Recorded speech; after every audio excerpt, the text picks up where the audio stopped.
will be muted. During the presentation, please utilize the Q&A feature to ask any questions that you may have. Depending on the volume of those questions, if we can't get to you today, I will follow up with you directly today, hopefully. And just so you know, today's presentation is eligible for 1 social work credit. And thank you to our educational sponsor, Jumana Grassi, for her assistance in obtaining these credits. Please keep your Zoom session open at the end of the presentation to access the post-event evaluation to obtain your 1-hour credit. In order to receive your credit, you must stay on for the duration of the webinar. And only once you have finished the evaluation, you'll receive an email with your certificate of completion within the next 2 weeks. Today, I am very excited to welcome a great panel of experts from Karen and some of our partners in recovery to answer a series of questions about today's topics. We have Kate Appleman, who is the Senior Clinical Director of Men's Treatment Services at Karen Treatment Centers. She has been with Karen since 2013 and has been active in program development, supporting the creation of evidence-based clinical programming for executives, healthcare professionals, attorneys, and opioid addiction. Kate's areas of expertise include a focus on men's addiction treatment and recovery, as well as relapse treatment and prevention, motivational interviewing, and working with family systems impacted by addiction. Betsy Auray is a licensed marriage and family therapist based in Westport, Connecticut. She provides individual therapy, couples counseling, and group counseling for a wide variety of concerns, particularly those related to recovery issues, codependency, and conflictual relationships. And Carrie Flemming is a recovery support specialist with the New York Recovery Support Services. She provides intensive case management, recovery coaching, and critical reintegration to clients as they transition back home after treatment. Through weekly sessions, Carrie helps her clients to create and follow a plan for a healthy and balanced life in recovery. And lastly, we welcome Zach Clark and Justin Gurland, co-founders of Release Recovery, drawing from their years of experience in the recovery field, as well as from their own personal journeys in recovery. Zach and Justin have made it their life's work to share the gift of recovery with as many people as possible. Release offers transitional living for men and women ages 18 plus in New York City and Westchester. They also offer a variety of customizable recovery plans, including recovery coaching, sober companion, case management, safe transport, and interventions nationwide. So thank you all for joining us. And for today's presentation, I will be monitoring, and I will start with a question. I'd like to start with Kate. We've all heard about this concept of the pandemic within a pandemic. We know that the rates of substance use disorder is rising, overdoses are rising, and relapse is also on the rise. Kate, can you tell us in your words what you are seeing on the inpatient level with this? I absolutely can. Thanks for having me today, Mark. I'm honored to be with such a great panel this morning. And to be honest, I think in the beginning of the pandemic, one of the things that we talked so much about is that we have never been here before. We don't fully know what we're doing, and we're doing the best we can with what we have.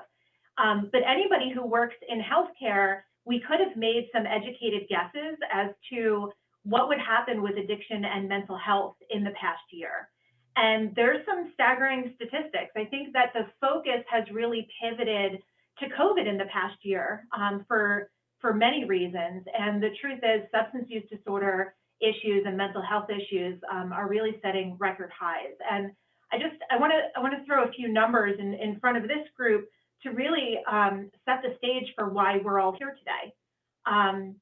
There were about 500,000 people that did urine drug screens through Millennium Health Labs between the beginning of the pandemic and July of 2020. And out of those 500,000 urine drug screens, they were finding a 32% increase in fentanyl, 20% increase in methamphetamines in urine drug screens.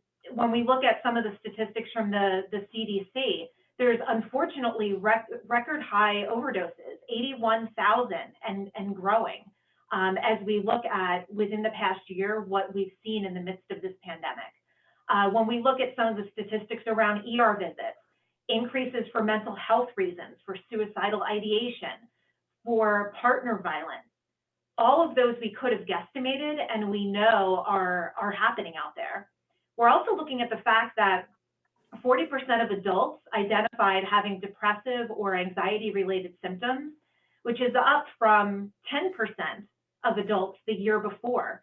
So as we look at these pieces, we're looking at increases to depression and anxiety, trauma and stress-related disorders, increases in drinking and alcohol sales, increases in overdoses, increases in contemplation of suicide. 11% of the people that participated in a study over the summer contemplated suicide over the past 30 days. So if we look at 180 participants on this call, 20 people out of the 180 will have contemplated taking their own life in the past 30 days. So there's a lot happening out there. And unfortunately, only about 10% of the people with substance use disorder are seeking and able to get comprehensive treatment. And I think that's really why we're here today. So what we're seeing in inpatient treatment very much reflects all of those staggering statistics. We're seeing people that are struggling with symptoms of anxiety and social phobia coming into an inpatient setting because it's been a very long time since they've been around people. We're seeing people who have advanced liver issues that really reflects the fact that hospitalizations for alcoholic liver disease are up by 30%. We're seeing all of that here in treatment. And the beautiful thing is that when we look at inpatient treatment and all of the mitigation strategies and increase in access to care, we're able to really meet people where they are in the midst of this pandemic so that they can have something very different than the isolation that has come as a result of COVID. That's great. Thank you, Kate. And as people are discharging, and I want to throw this question out to the rest. So what are some of the challenges after treatment and still coming back into this pandemic life that people are facing?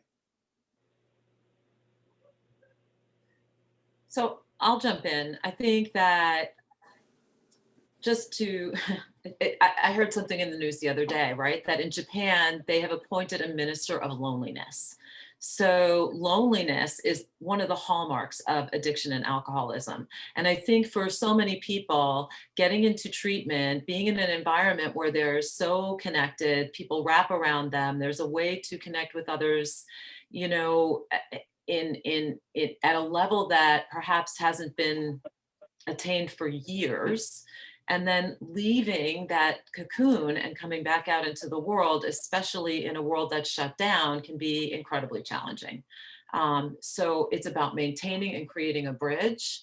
And I think that one of the things that's really important is envisioning that and having a plan for that, leaving treatment, building bridges before leaving treatment, having a plan for attending virtual meetings, different contacts at home, maybe a sober house and sober living to remain in a community with people who think and feel the way addicts and alcoholics think and feel, right? It's that feeling of connection to a better part of oneself and strengthening that connection and then going back into the world, you know, in a way that makes sense. And that's very individual. For some people, you know, there's a tremendous amount of social phobia and some people can't wait to jump in and get back out there.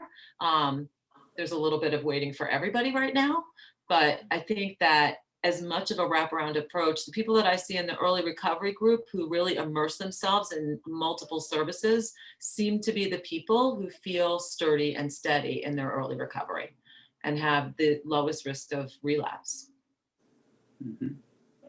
Justin and Zach, did you have something to add to that?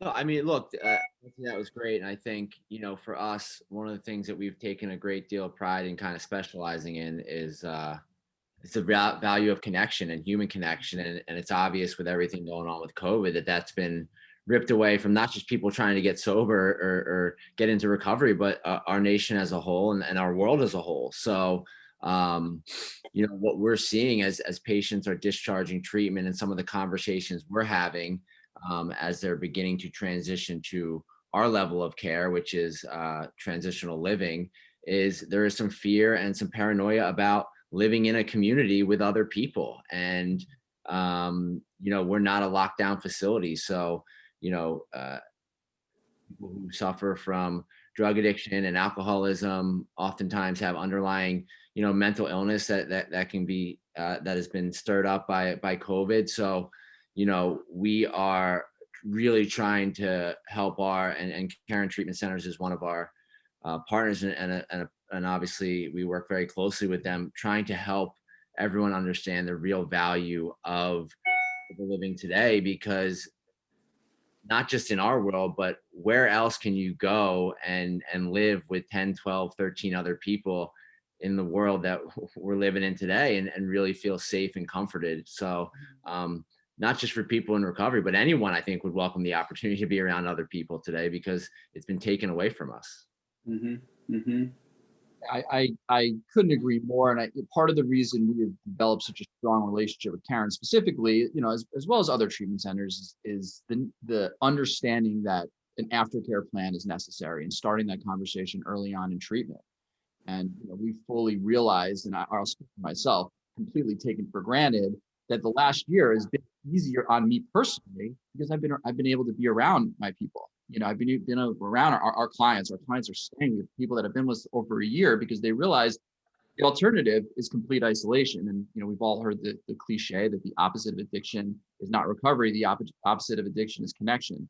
So no matter what, when someone's walking out the door of treatment or someone is starting the recovery journey on some level, does there need to be oversight with drug testing and alcohol testing, which I know we'll get to later? Of course, that is the tip of the iceberg. If someone's not sober, everything else is ultimately pointless. We got safety first. However, what we're really after here is connection and making sure we can all remain united, as quickly as possible.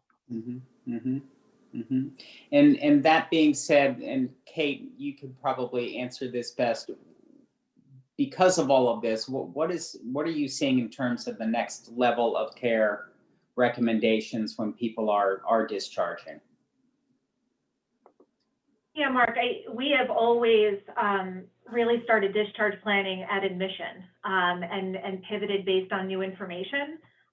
We're doing it even more now in the midst of the pandemic. And as we look at all of the supports that are out there to really help people have that connection that everyone is talking about, I mean, a cornerstone, the hard thing is a cornerstone of addiction and many mental health issues is isolation. And isolation is a part of the prescription to avoid COVID. So we're in this catch-22 for many people, addicted or not. For many people, connection is just a part of how we're hardwired. That's just what we crave and what we want and what makes us feel like we are living lives with purpose. So being really intentional about the elements that we're helping patients and clients set up post-treatment is all about connection. And connection, as Betsy talks about, some of the family pieces, connection to family within your home, acknowledging that we have many patients that when they leave, they may end up returning home and they work from home, their family's at home, their workouts are from home, everything is from home right now. And it gets intensive with family members who are trying to help them and help support them coming out of an active addiction. So when we look at some of the things that are most important setting up discharge planning, we're really looking at a holistic picture. We're making sure that medication-assisted treatment is something that we need people that are going to have appointments that are going to help with craving and reduction of overdose. We have people that have medication management that has to happen, whether it's virtually or in person. And we're actually trying to really support people getting connected in person as much as possible whenever it is safe. So we're actually finding that more people are interested in either staying for treatment more, participating in extended treatment, or going to sober living. Because even though they may need to go back to work, many of them are able to work remotely, and they know they don't want to go back to the isolation they just came from. So those are all factors that when we look at making an appropriate level of care, having wraparound services where they're getting group and individual counseling, they're getting monitoring, and having sober people right at their fingertips is something that is absolutely key. We have also found that people who have had a history of treatment and a history of being in meetings, participating in Zoom step and recovery-oriented meetings is just different. It's not better or worse, it's just different. So we've put together Zoom meetings while in treatment to make sure that people are able to start participating in that and really processing through what that's like for them so that they have that experience prior to discharging from here. And I'll get to the technologies in a minute, but a number of the things that you said, Kate, remind me that, you know, addiction affects the entire family. And, you know, we are focused on the patient and their discharge plan. But I want Carrie to jump in here because she runs the group out of New York for spouses and significant others who are also living in this pandemic, and sort of what she's seeing and how we're supporting the family as well. Well, I'll let Betsy do the talk about the group, but then I'll jump in and talk about case management with the families. Yeah. So the family piece is huge because one person goes to treatment and another person hopefully leaves treatment, right? You're not getting the same person back again. And so this is a family disease. It's all about sometimes undoing years and years of patterns of relating that have been just very toxic. And then other families are very supportive. I think that you talked about medication assisted therapies, and I think that's very helpful for the family as well as the client, because that gives the family peace of mind. And I know for several of the families in the support groups that we run, they really are happy to have that. And I think of it as training wheels on the bike for everyone until everybody is able to ride steadily off into sobriety. You know, it really is helpful, and just for everyone to take a breath and have that peace in place. The other thing is just learning about the disease of addiction and how important that is, because so many families just don't understand that this is a disease. And learning about the physical, mental, and spiritual aspects of the disease, the emotional effects, what everyone is going through, the ability to put everyone to switch roles, if you will, and develop empathy and compassion and mindfulness and some of those skills that are essential to interrupting patterns that have been destructive patterns, and build and co-create. Really, I like to say that people co-create new relationships, a new vision for their family, a new vision for their relationship. And I really believe, support groups are great for that, whether it's Al-Anon. I think there's a lot of literature, and I think literature sometimes is overlooked, but it can be so incredibly helpful to just sit and read a book and understand and identify with other people and their stories, or just to learn about the disease. So yeah, those groups have, and not just that, but there's a support network there as well for spouses and families of those recovering. And that I've seen that in our significant other group. I have actually been, I will say, moved to tears at some of what's happened in that group. So while Zoom is not the preferred medium, most people would prefer to be together, people definitely can connect virtually, and they do. And as there's a level of trust and people get to know one another by showing up, phone numbers are exchanged and relationships are formed, and that builds connection and that feeds connection. And that's so important for the family as well, because it is a family disease, and it can be a family recovery. So apologies, I mixed up the SOS group and family stuff. So Carrie, please jump in. Yeah, that's perfect. So with our case management services, it's such a nice complement to the early recovery group and the SOS group, the significant other group, because I'm working with the client, basically taking their recovery action plan that has been created in, in treatment, and then helping them implement it day to day, putting it in their schedule, following up with appointments, making sure they're connecting with their therapist referral, psychiatry referral, getting to meetings. And then there's also a family component where I'm in touch with the family. We have family meetings to check in and see how the reintegration is going, talk about any concerns, and let them know really what we're doing in case management and how it can be helpful and a good resource for everyone.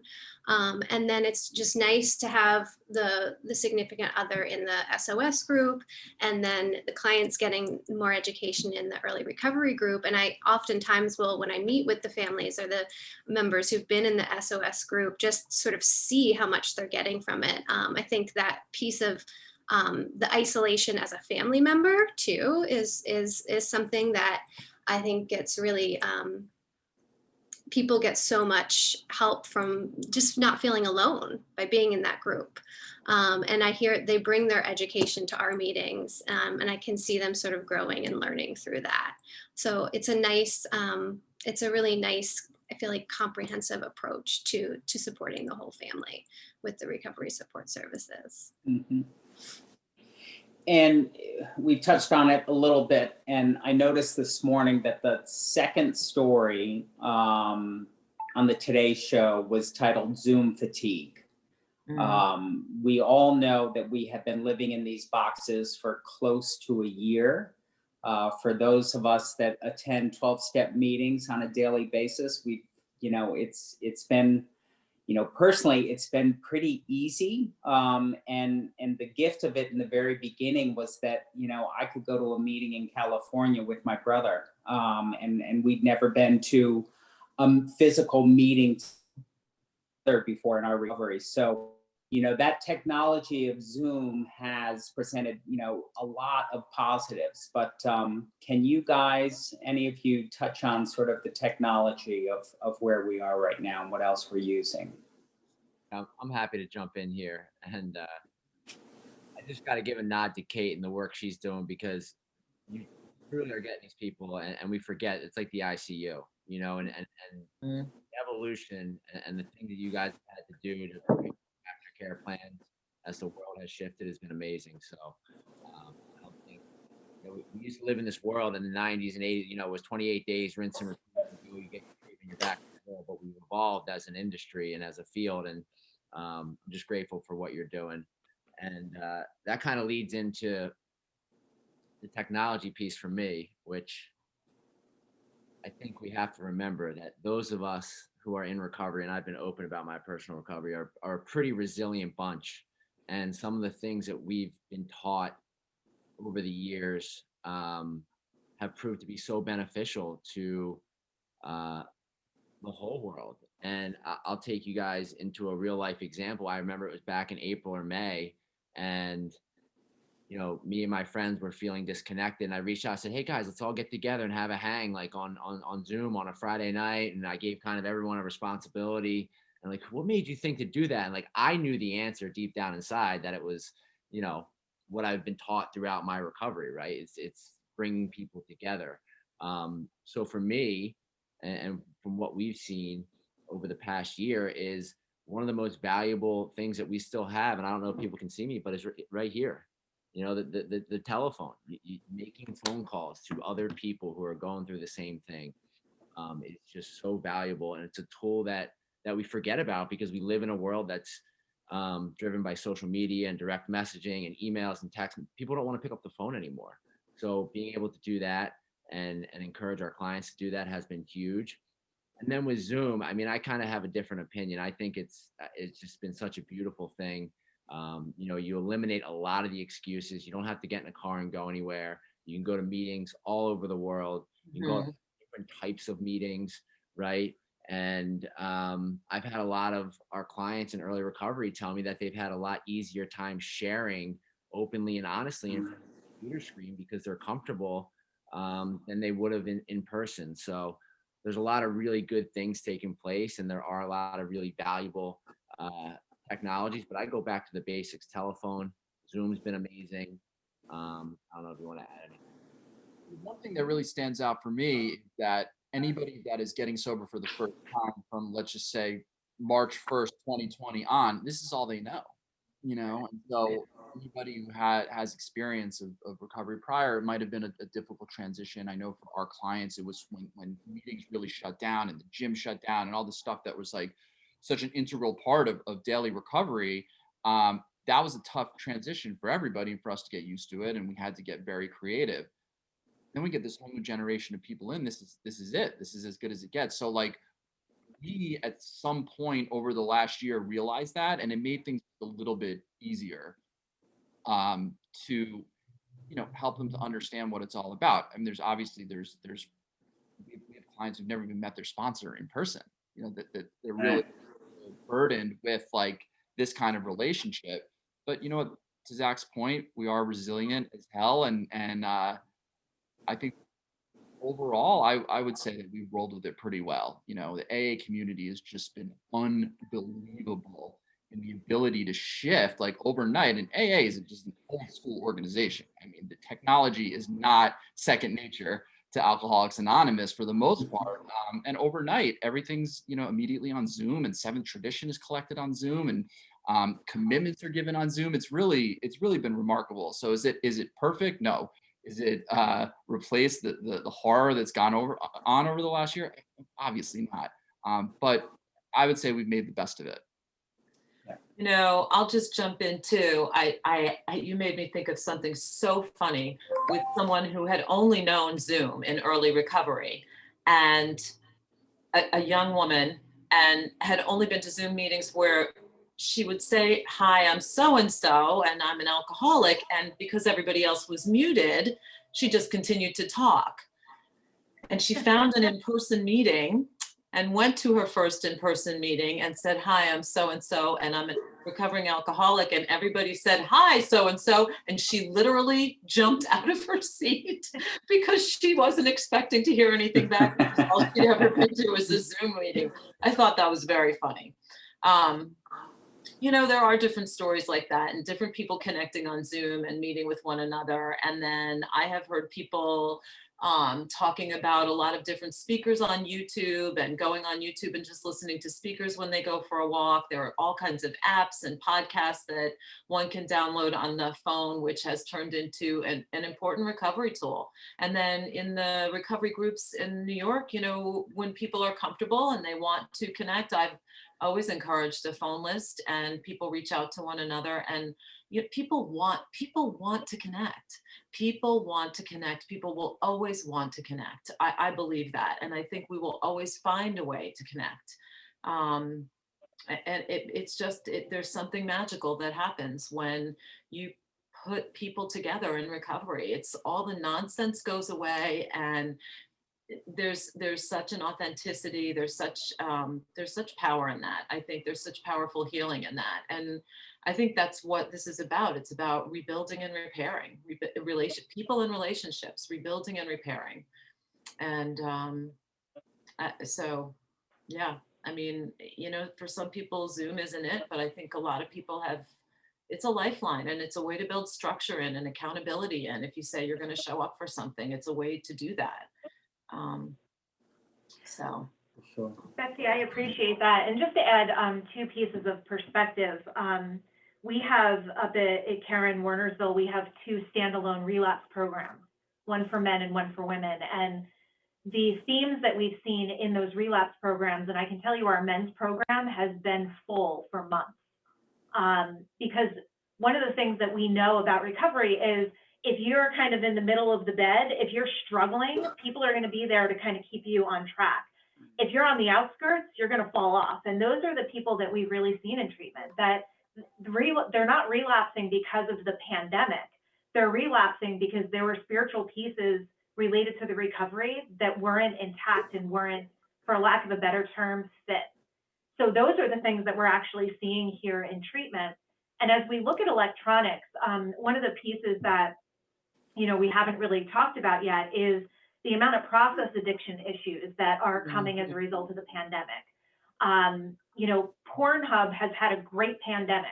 If you look at their statistics and the amount of pornography use over the past year. Gaming, gambling, online gambling. We have had a ton of people come into treatment with process addictions. And part of what we do in treatment is, if you take a phone, really asking yourself, how do I take this from being a vehicle of addiction and disconnection to a vehicle of recovery and connection? So, you know, Mark, when you had asked about apps, you know, therapeutically, a lot of therapists know about MEPS checks, right? So how am I mentally, emotionally, physically, and spiritually? Yeah. And what we teach our clients is that the apps on your phone need to address those 4 realms. So do you have Mindspace? Do you have Insight Timer on your phone to help with your meditative practice? Before this webinar even started, we were talking about Peloton, right? What apps do you have on your phone that are going to keep you physically healthy and connected? So those are some of the things that, when we talk about technology, I think it's really important, whether you're in an inpatient setting or outpatient, for us to be good role models and help kind of pave the path to use electronics to build recovery and for us to be better versions of ourselves. Right. Absolutely. And I, you know, I am all about all the time telling everyone to just drink a lot of water and go for a walk or go for a run and get moving, because I think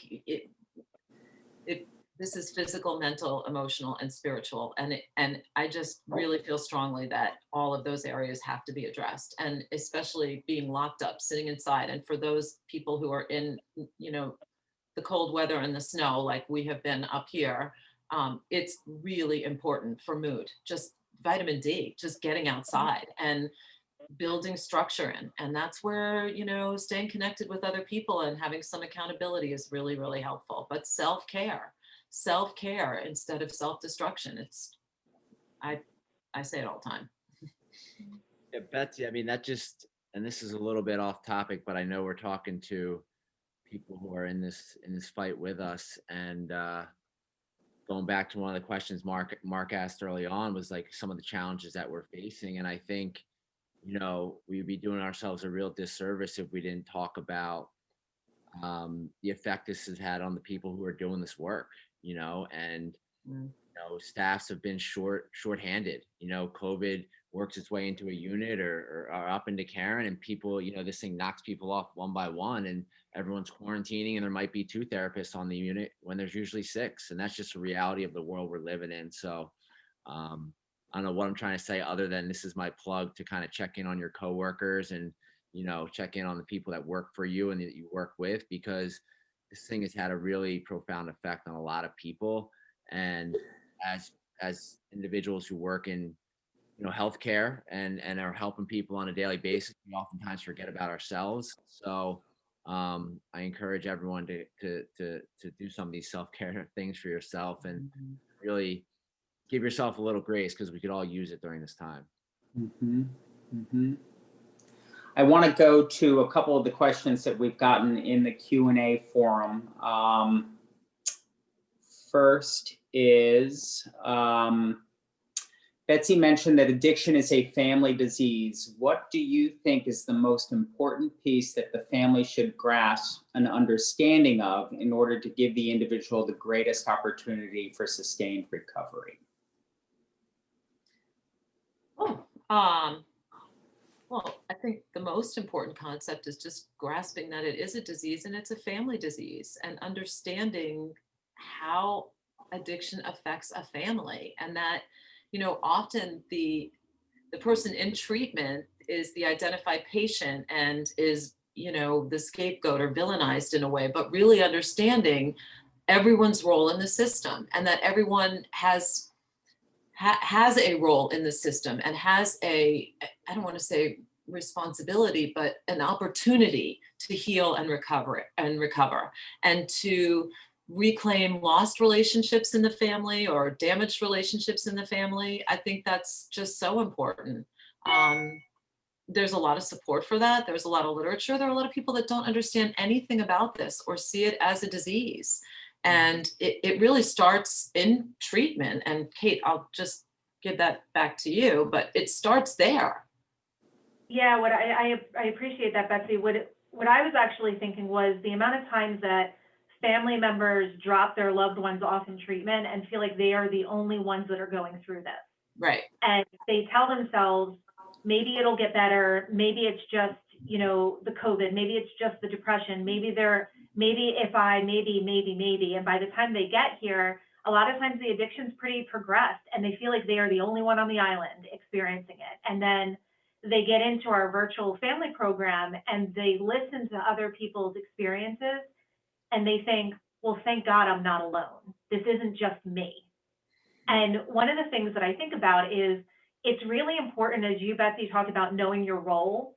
I think it's really important for family members to know that it's not their job to be their husband's or their kid's therapist or their monitor or their probation officer or their medication provider, that it's okay for them to just be their wife, for them to just be their child. And many times there's so much fear and secrecy that happen in the midst of an addictive system that they're so afraid for people to know what's actually going on, and to invite people, into their home, into their problems, into being a part of the solution. There's a lot of fear that comes along with that, but I think if we can encourage them to practice vulnerability of, it's okay, let us help you with this, there's so much relief that comes in that, because just acknowledging that you don't have to go at it alone, and it's been really scary as you have gone at it alone, I think is something that's really important for them to know. Absolutely. And I'm just thinking to myself, some of the connections, again, that I've seen in that the significant other group have been incredible, because one person will open up and talk about a struggle, and what I have seen and the energy, and this is where, again, it goes back to the Zoom thing where you think, it's not the same, you don't have that shared energy. There is an energy that happens in that Zoom room that is amazing to me. And the other thing I was thinking of is, when you were talking about we're not the only ones, and then I was thinking about Aftercare and how you talked about monitoring people and trying to keep them safe and fear and living in that anxiety of what is he or she going to do next. And having an aftercare plan takes that away from the family. So it's no longer the family's responsibility. There's a plan in place. There's support for the recovering family members so that the family can take a breath and learn to begin to focus on themselves. And all of the focus isn't on the addict. And that's really important because, there's sometimes policing that goes on, and that's very detrimental to family relationships. It takes that right away and frees the family up. So. Another question pertaining to family. As a family therapist, I do so much work with trying to untangle unhealthy enmeshments and codependent relationships. Similar to the idea that isolation is the prescription for COVID, so is enmeshment with family. What one person in the household does, COVID-wise, impacts the whole family, and it's so much harder to create those boundaries and detach acceptance. Can any of you speak to the process for relapse prevention?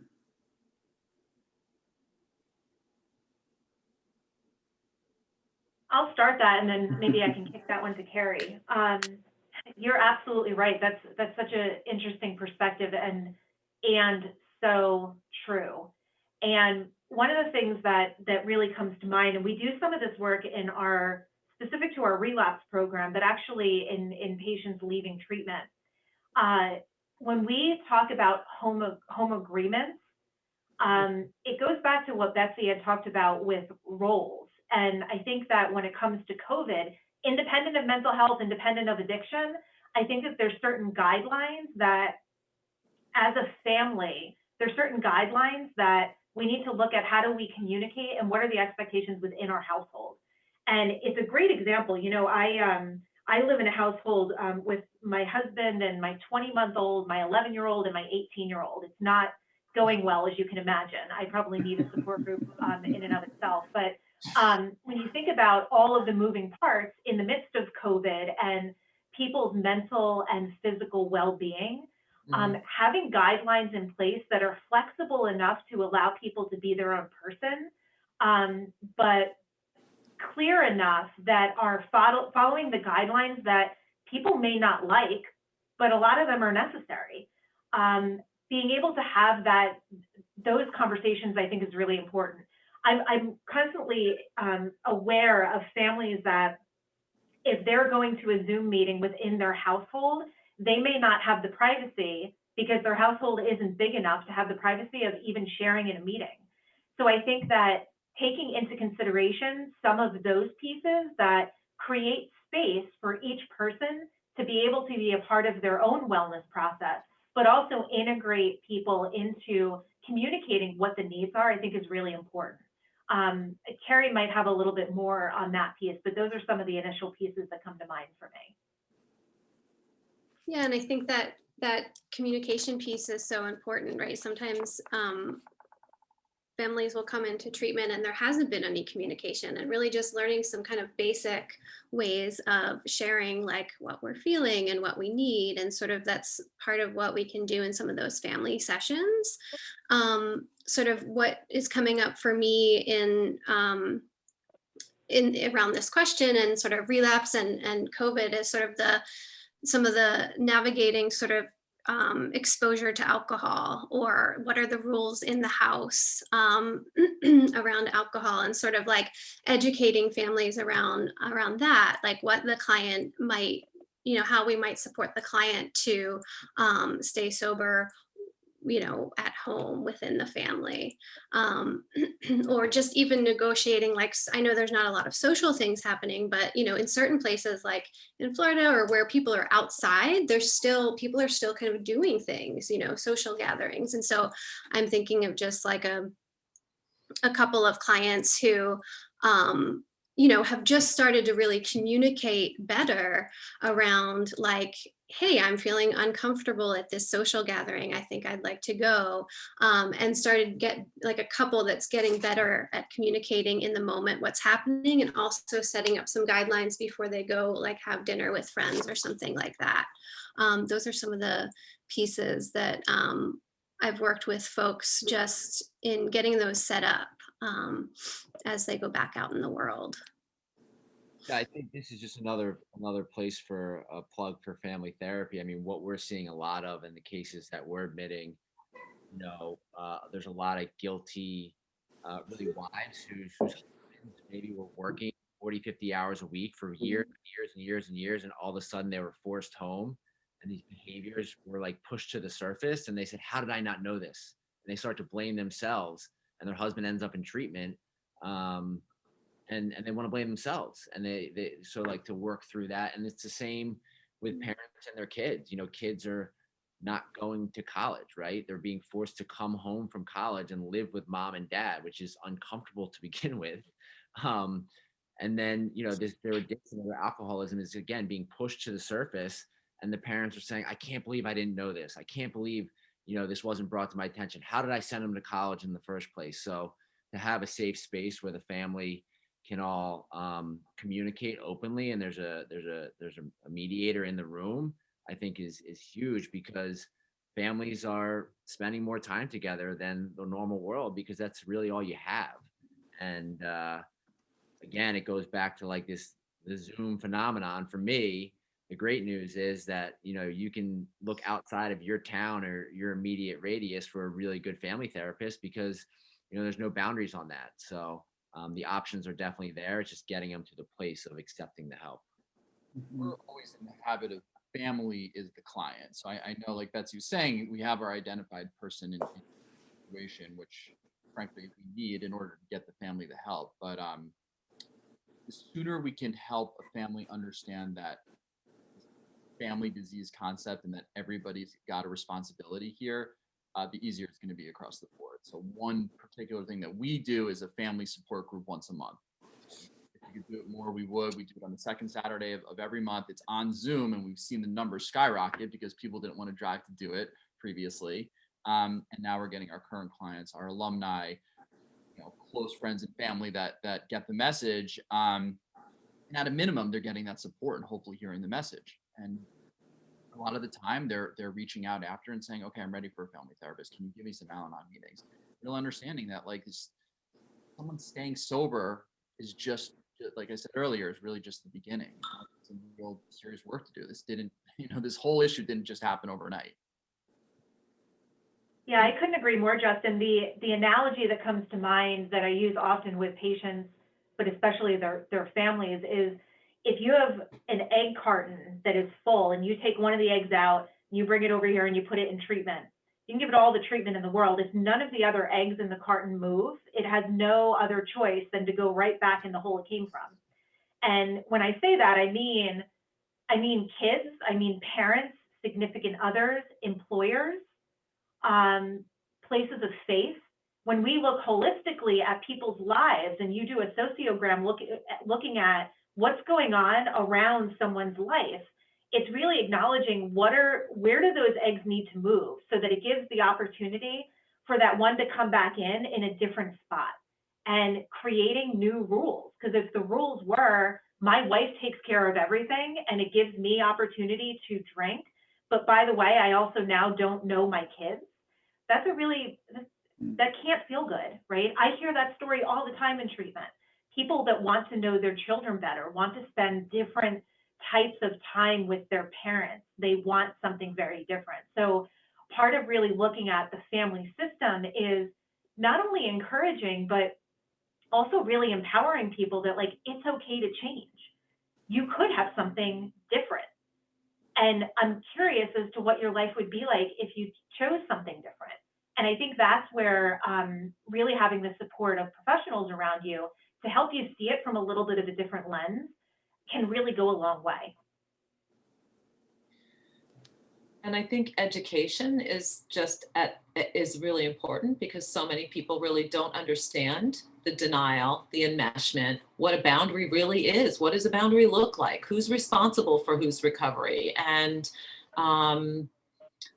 what those relationships look like, where there's been, damage, where there needs to be repair, what patterns are in place. Just being able to identify those patterns is a process. Because they're not conscious usually. It's just everybody sort of gets to this place and it's in crisis that everyone seeks treatment. And then it's kind of like, what happened here? And then looking at the family and saying, how do we get here? And what is unpacking the suitcase? I have a little plaque in my office that says, everyone has family baggage. You just need to know how to unpack it. People don't even know what's in that suitcase sometimes when they get to recovery. And it's just kind of taking a breath and looking at what everyone's roles are, and then the education piece and the connection part for families. Just as much, it's a disease of shame and isolation for everyone, right? And enabling and making excuses for, and teaching people that that's not really the best way to go, that there can be shared recovery in community, and building, a real team within the family with a shared goal. One of the things I've had to learn with the family since we're talking about it is I'm well aware of how hard and how much we need to remind our clients to do the things that they need to do on a daily basis. And then, I'll give a recommendation out to a mom or a dad or a sibling, and they'll be resistant to take it. I'll say, what are you talking about? Like, I want to jump to this conclusion that, like, what do you mean you're not going to take this recommendation? But I have to remember that it took their son, daughter, husband, wife, whatever it was, me telling them every day for a month until they took the recommendation, and they don't have that level of support. So continuing to, like, use some motivational interviewing, continuing to tell them that, like, they are worth it. They are worth their own support. There's this bizarre phenomenon that happens with families. Like, I'll tell them to go to a free support group or like an Al-Anon meeting, and they'll say, no way, I can't do that. Then I'll make a recommendation for a therapist that charges $400 an hour, and they'll be like, sign me up, because whatever it is, money for it has to work. And so really kind of pushing them over the edge for that connection that Betsy talked about is vital. So I've heard that, we've been talking about sort of recovery and transitioning in a COVID pandemic, but I've been hearing a lot lately that once this is all over, it's going to be like the end of prohibition, gloves off, masks off, restaurants are open, and it's going to be a complete free-for-all, for lack of better words. Do any of you want to talk to that point as far as, and maybe Zach and Justin, the people that you have in your homes, are they staying longer because they don't want to go back out into the pandemic world, or when they do come to that point where we're really back to real life without living in isolation? I mean, it's a great question. I don't think it's going to be like one day we're like living like this, and the next day we're not. I'm confident that it's going to be a very slow transition. Have people stayed longer? Probably, overall, I would say yes, but our recommendations, suggestions about what's next after our level of care has remained pretty much consistent, regardless of pandemic or not. We've always been concerned about isolation, that's realistic. So we've been able to follow kind of the same protocol across the board. And I guess we'll see. I think the tools of recovery, what we know works in recovery really hasn't changed. And so as long as we're really educating the individual and the family, and that's the advantage that we have, is that we get to see this stuff in place. I don't right. I don't envy what what Kate and inpatient facilities have to go through, because they don't really get to see the change. So when we have clients celebrating, 90 days or a year or multiple years, our first recommendation is call Kate, call Luke, call everybody, because we get to see these unbelievable things. We get to see these changes happen right before our eyes. And I was talking to somebody the other day that it's so easy to take it for granted also, that it's an absolute miracle that anybody's going to stay sober, at period, end of story. I mean, we're not supposed to, yet we see these unbelievable things happen. So, just to circle back and answer your question, who knows? I think, honestly, the best answer is you lead a horse to water, you try to make them thirsty, and hopefully they'll take the suggestions and move on with their life and pass it on to the next person. That's all we can really hope for. Yeah, we always appreciate those calls when and hear the success stories, because we hear people and see people and sit with people at their absolute worst when they are acting out trauma and fear, and it's pretty incredible. It's an honor to sit with them in the midst of it. And what I would say, Mark, is that I agree with Justin. I think that we know how to do this. The way to go about getting sober may change a little bit, but we know how to do this. And if we're looking at things loosening up, I'll disclose for a minute. I'm sitting on the side of a mountain right now in Pennsylvania, in the middle of nowhere, in my office, and looking outside, watching all of the snow melt because it's 50 degrees. The last time it was 50 degrees was in October. So when you think about that feeling that comes along with spring and freedom and warmth, all of that is going to happen as the restrictions of COVID start to lift. Alcoholics and addicts know that feeling. They get it at weddings. They get it on Tuesdays because they want to celebrate. They get it on a Friday afternoon. They get it because they have the week off. They get it for all different reasons. And, when we look at that celebration and that freedom, it's being really mindful of how do we encapsulate recovery and taking the next steps forward, and not use it as a quote unquote reason to relapse, right? I think that I agree with Justin. We know how to stay sober. We just have to actually do it. When we think about, Zach talked before about the concept of resilience.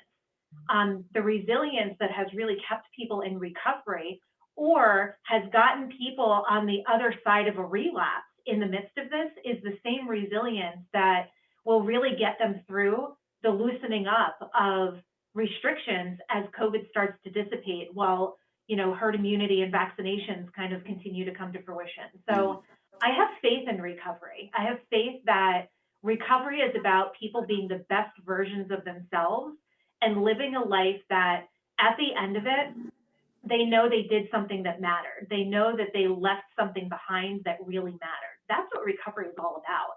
And the resilience piece is going to allow that to happen for people moving forward over the next couple of months as the restrictions start to lift. That's what I believe. Great. And I think it is using all of those tools. I mean, there are some people, and I think of a few that have really relied on COVID as a way to stay sober because they can't go out. And that's not really very realistic at all, and just transitioning out and getting some practice and maybe going out with someone that they connect with in the program or over Zoom and starting to get back out to the world in a different way. Because for someone who hasn't been to a restaurant in a year or 10 months or 6 months or whatever, that may need, that's where a sober companion or a friend or whatever, that all comes into place. That's where Sober Link comes into play. That's where some of those tools are incredibly helpful as we open back up and people venture back out into the world sober if they haven't been out in the world sober before. So it's important. I also just think that, as a field, we're going to want to be mindful that, people, just like they are now, people are going to relapse, Yeah. and them up over that, it's a part of what we live with, and there's a lot to be learned there. And I always tell guys, like, hey man, there's 365 days in a year and you were sober for 364 of them and you had one knockdown, drag out relapse, like you're doing a pretty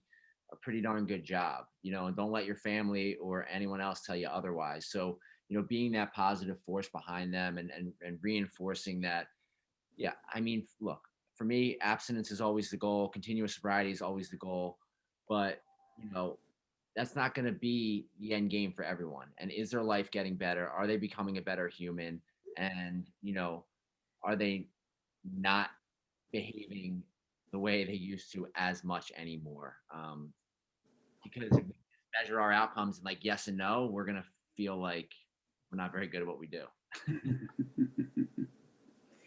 Carrie, did you have something to add there? I was just going to say, I think like spending some time to really plan with people, as these sort of new experiences, as we always do with folks, but just really spending some time to think through a plan for when people are having these new experiences and, travel. And I mean, these are conversations that I've had with so many people recently, and just thinking about how do we find that balance between, okay, let's stay in the present. And then as we get closer to this, let's start to plan. And, how can you put some protective things in place to help you move through these, getting back out in the world. And like Betsy said, I think having these structures that are already in place, like the Sober Link and different pieces that hold people accountable, are just going to really support them into that next step. Great. Well, that is all the time that we have. Thank you guys so much for everything, your contributions, and thank everybody who participated and sending questions. Just as a reminder, we are offering 1 social work credit for today's presentation. There will be a survey posted for you to take immediately following this presentation in order to obtain the credits. Again, you must have been on for the duration of the presentation to get the credit, and you'll receive a certificate of completion in the next couple weeks. And also, please watch in your email for next month's topic in Care New York webinar series. But we have additional continuing education opportunities coming up. In fact, this Friday, we are hosting a webinar entitled Compassion Fatigue and COVID-19, Prioritizing Clinicians' Needs in Surviving the Storm. This presentation is eligible for 1.5 APA continuing education credits. You can visit karen.org/webinars at any time for more information and how to register. You can also reach out to your local regional resource director at any time for additional information, any questions concerning admissions or our various programs. And again, I want to thank everybody for joining us, and especially to our panel of distinguished folks. Thank you very much. Hope everybody has a wonderful day and enjoy this spring weather. Thanks, everybody. Thanks, everybody. Yeah. Guys. Thank you.